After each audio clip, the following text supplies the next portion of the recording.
Universal Control was first announced during last year's W0rldwide Developers Conference keynote covering macOS Monterey.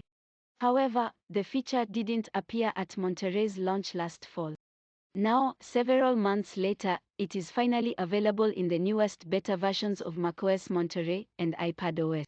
Universal Control allows you control your iPad and Mac setups with the same keyboard and mouse, seamlessly moving between them as if they were separate displays on the desktop.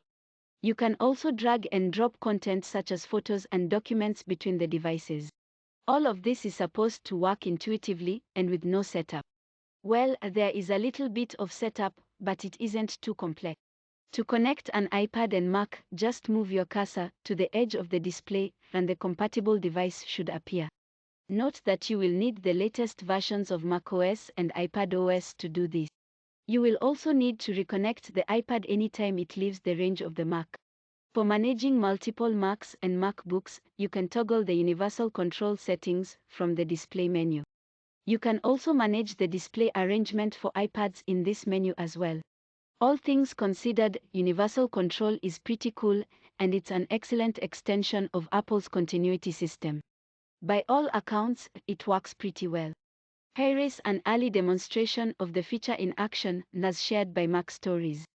Holy wow, Universal Control is incredible.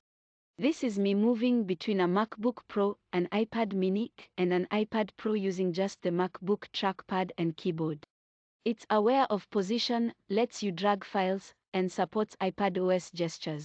The hype was real and it all just works. Exploding head pic.twitter.com/pwtlYztkW. Federico Vitici, January 27, 2022. Universal Control is yet another example of Apple flexing the strength of its product ecosystem. The tight integration between all of its devices is a major selling point, and it gets more robust every year. Despite the implementation of Universal Control, Apple still seems resistant to the idea of merging its operating systems into a universal platform. Even when the latest iPad Pro runs an M1 chip and macOS natively runs iOS apps, the company still sees the two systems as independent.